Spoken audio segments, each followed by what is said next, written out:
শুভ দুপুর। চলো আজকে দুপুরে কি কি রান্না করেছি সেটাই তোমাদের সাথে শেয়ার করি। প্রথমে কড়াইয়ের মধ্যে দিয়ে দিচ্ছি অল্প করে সাদা তেল। তেলটা গরম হয়ে আসলে ওতে দিয়ে দেবো কেটে রাখা ভেন্ডিগুলো। লবণ আর হলুদ দিয়ে নেড়ে চেড়ে ভেন্ডিগুলো আমি ঢাকা দিয়ে রেখে দেবো। বেসিক্যালি ভেন্ডিগুলো এখানে আমি ভেজে নেবো, তো ঢাকা দিয়ে দিয়ে ভাজবো। এতে কি হবে, ভেন্ডিগুলো সেদ্ধও হয়ে যাবে। পুরোপুরি সেদ্ধ করবো না, 70% মতো সেদ্ধ আমি করে নেবো ভাজতে ভাজতে। তো মাঝে একবার ঢাকা খুলে নেড়ে চেড়ে আরও একবার ঢাকা দিয়ে রেখে দিয়েছিলাম।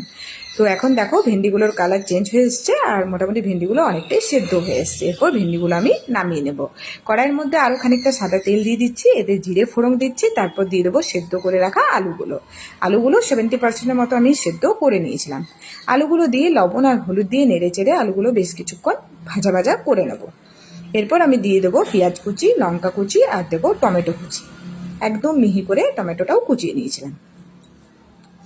তারপর দিয়ে দেবো আদা রসুন কাঁচা লঙ্কার পেস্ট, হলুদ গুঁড়ো, জিরে গুঁড়ো, ধনে গুঁড়ো আর লবণ তো দিয়েছি আগেই। তো সবগুলো দিয়ে ভালো করে এখন মশলাটা কষিয়ে নেব।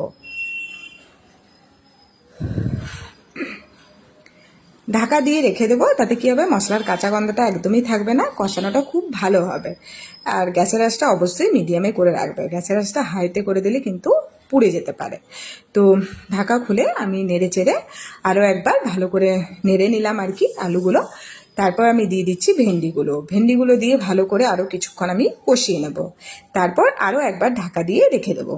ঢাকা দিয়ে 3 থেকে 4 মিনিটের মতো রেখে দেবো। এতে কি হবে, ভেন্ডি আলু দুটোই পুরোপুরি সেদ্ধ হয়ে যাবে আর খেতেও বেশ ভালো হবে।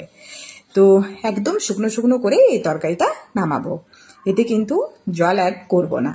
তো দেখো আমাদের ভেন্ডি আলুর তরকারি একদম রেডি, একদম শুকনো শুকনো করে, যেটা খেতে কিন্তু খুবই সুন্দর হয়। এটা ভাত বা রুটি যে কোনো কিছুর সাথে খেতে খুবই ভালো লাগে, রুটির সাথেও এটা খেতে খুবই ভালো লাগে। তো আমাদের এই ভেন্ডি আলুর সবজি একদমই রেডি আর খুবই কম তেল মশলায়, দেখতেই তো পেলে একদমই কম তেল মশলায়। তো এটা করেছিলাম আর তার সাথে এখন করছি হচ্ছে মাছের ঝোল।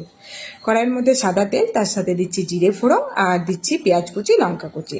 পেঁয়াজটা হালকা করে ভাজা ভাজা করে নেব। এরপর দিয়ে দিচ্ছি টমেটো আর দিচ্ছি লবণ, হলুদ গুঁড়ো, জিরে গুঁড়ো, ধনে গুঁড়ো একসাথে মিক্স করা আছে। আর তার সাথে দিচ্ছি আদা রসুন কাঁচা লঙ্কার পেস্ট দিয়ে সবগুলো ভালো করে মিশিয়ে নেব। তারপর মশলাটা ভালো করে কষিয়ে নেব। এখন আর দেখানোই হয়নি ভিডিওটা অ্যাকচুয়ালি, তো ক্লিপটা নিতেই ভুলে গেছিলাম। তো ভালো করে মশলাটা কষিয়ে আমি জল দিয়ে দেবো, গরম জল। তো ঝোলটা যেই ফুটে যাবে ওতে আমি ভেজে রাখা মাছগুলো দিয়ে দেবো, দিয়ে ফুটিয়ে নেবো ভালো করে। তাহলে আমাদের এই মাছের ঝোল তৈরি হয়ে যাবে। তো এই হচ্ছে আজকে দুপুরের মেনুটা কেমন লাগলো অবশ্যই জানিও।